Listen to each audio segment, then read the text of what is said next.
Security guards stood firm, blocking the elderly man's path with the kind of authority reserved for protecting secrets and prestige. "Sir, this area is restricted to family and official military personnel only," they said sharply, treating him like a stranger rather than the honored guest he was.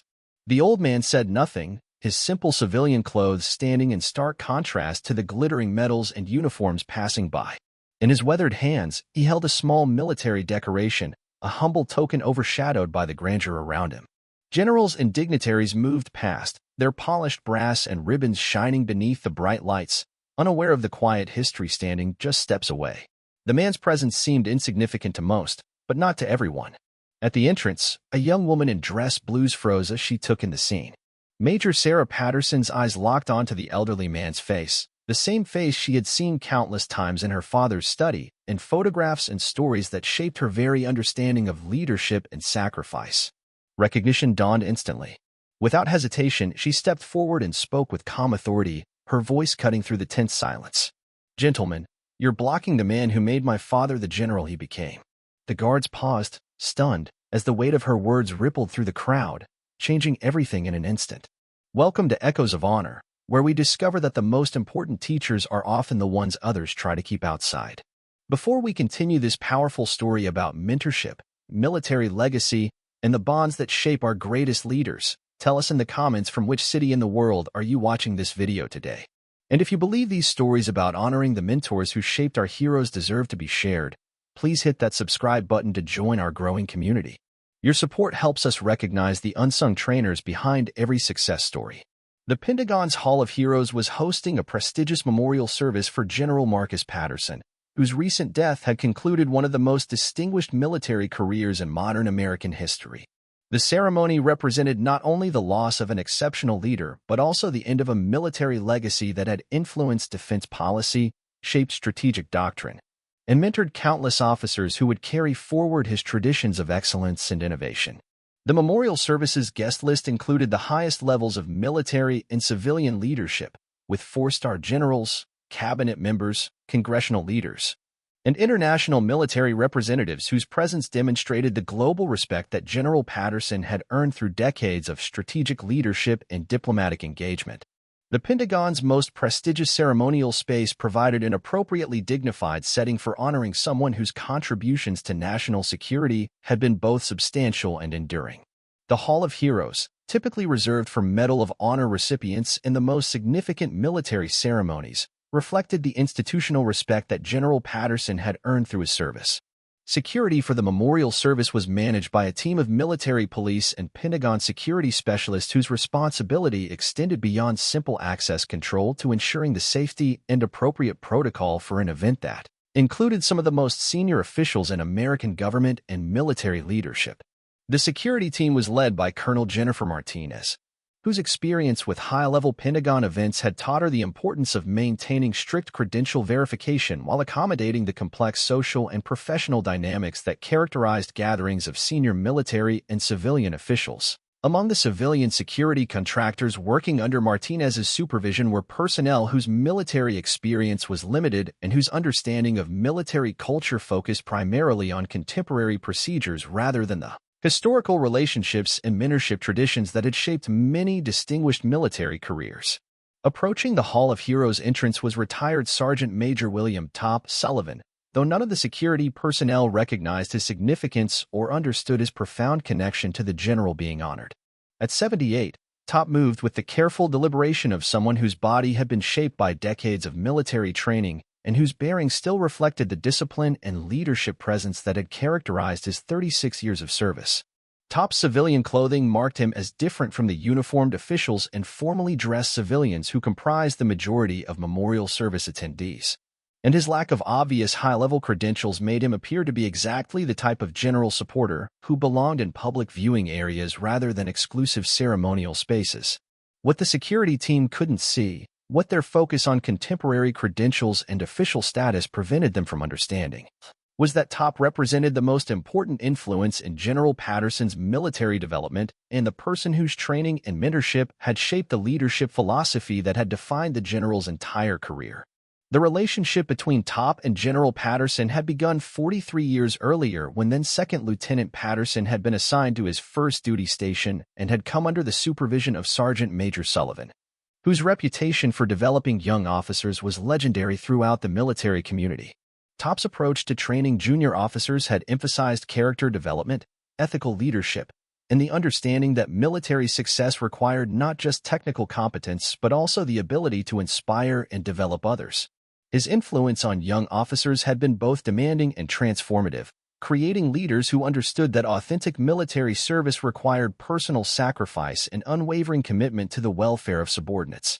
The mentorship that Top had provided to Lieutenant Patterson had extended far beyond routine supervision to include personal guidance about leadership philosophy, strategic thinking, and the development of character traits that would be essential for success in senior military positions where decisions affected thousands of lives and national security interests.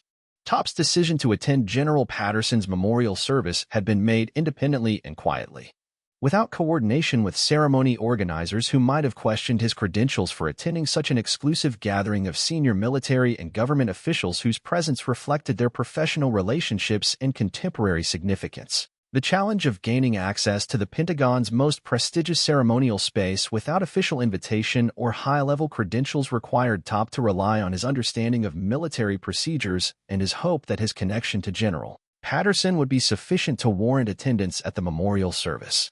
Top's approach to the Hall of Heroes entrance had been carefully timed to coincide with the main flow of official attendees, allowing him to blend with the crowd of distinguished guests while avoiding individual scrutiny that might reveal his lack of formal authorization for attending the exclusive ceremony. The military decoration that Top carried was his own Bronze Star with Combat V, earned during his service in Vietnam, but its significance as a symbol of his military credentials was diminished by the presence of much higher-ranking officials whose uniforms displayed far more impressive arrays of ribbons and medals.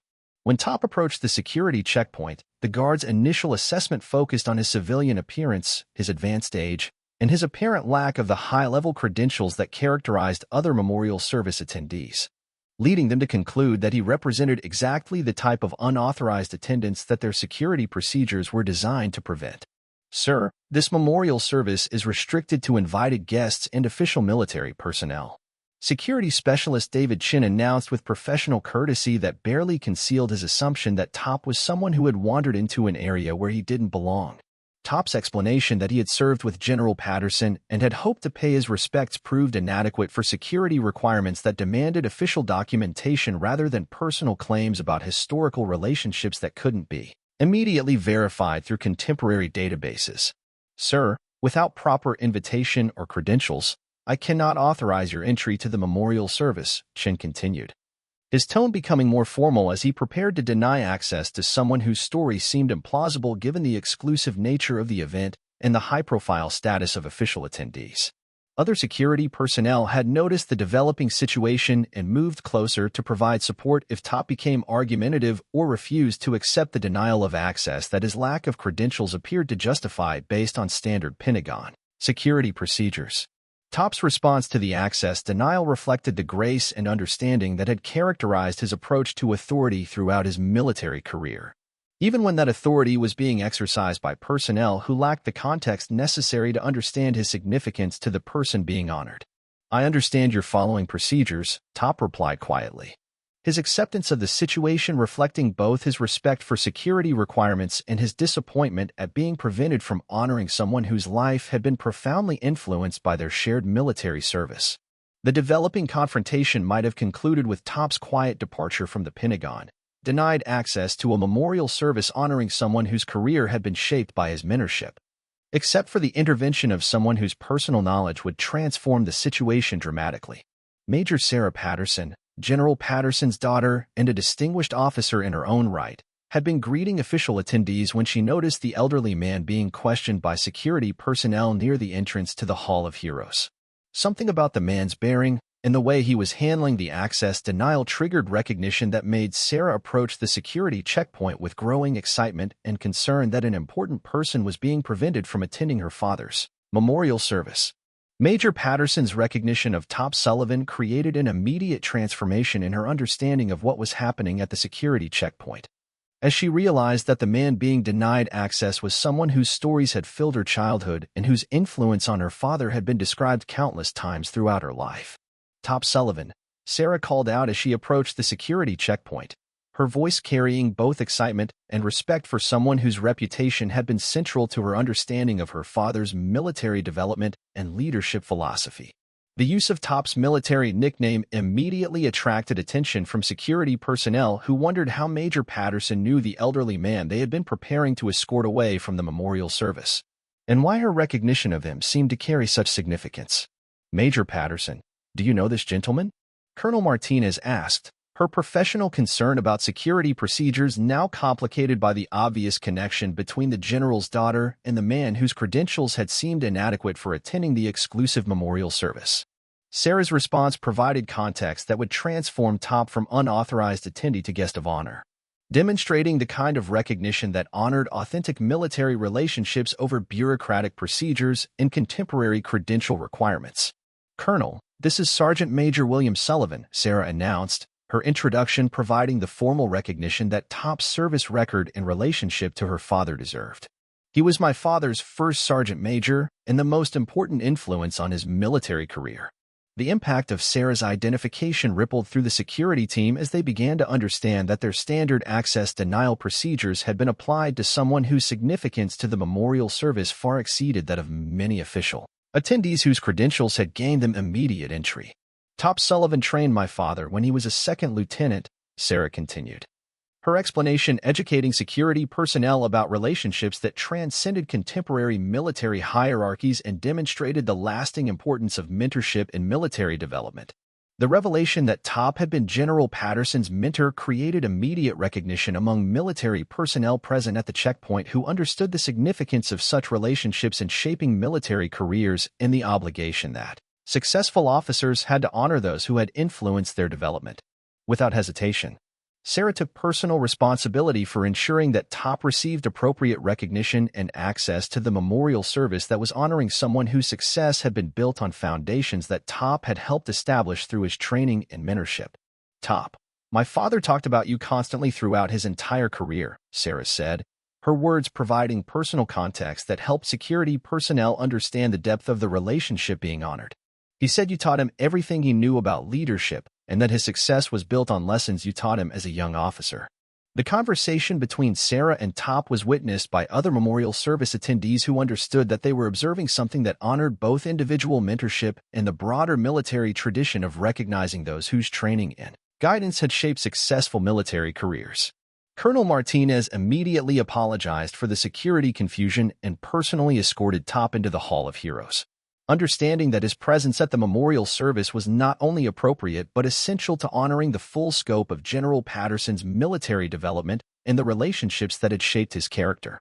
The transformation of Top Sullivan from denied access to honored guest created one of the most meaningful moments in Pentagon Memorial Service history, demonstrating the importance of recognizing mentorship relationships that shaped military careers and the obligation that institutions have to honor those whose training influence extends across generations.